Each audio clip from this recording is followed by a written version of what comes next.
Premièrement, la fermeture des frontières terrestres et aériennes entre le Niger et les pays de l'UEMOA.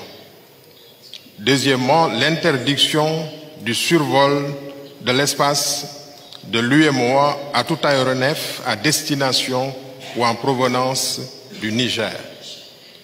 Troisièmement, la suspension de toutes les transactions commerciales et financières entre les pays de l'UEMOA et le Niger, y compris celles portant sur les produits pétroliers, l'électricité, les biens et services. Quatrième mesure, la suspension de toutes les transactions financières entre les pays de l'UEMOA et le Niger.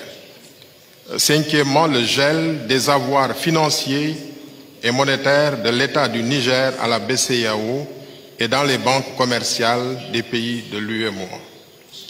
Sixième mesure, le gel des avoirs financiers et monétaires des entreprises publiques et parapubliques du Niger à la BCEAO et dans les banques commerciales des pays de l'UEMOA.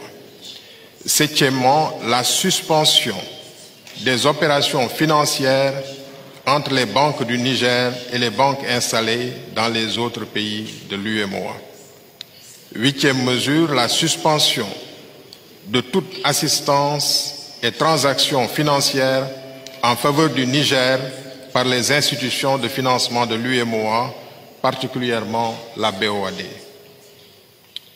Neuvième mesure, l'interdiction de voyage pour les auteurs de cette tentative de coup d'État, le gel de leurs avoirs financiers et la confiscation de leur patrimoine. Dixième mesure, l'interdiction de voyager, le gel des avoirs ainsi que la confiscation des biens s'applique à toutes les personnes civiles ou militaires qui participeraient à des institutions, organes ou gouvernements et qui tenteraient de constituer les militaires impliqués dans ce coup de force. Elle s'appliquerait également aux familles des personnes concernées qui seraient en outre interdites de séjour dans les pays de l'espace UEMOA. Par ailleurs, les chefs d'État et de gouvernement de l'UEMOA réaffirment que le seul et unique chef d'État du Niger est le président Mohamed Bazoum. En conséquence, seuls les actes officiels émanant de lui et de ses représentants sont reconnus par l'UEMOA. En cas d'atteinte à son intégrité physique, les auteurs seront tenus pour responsables.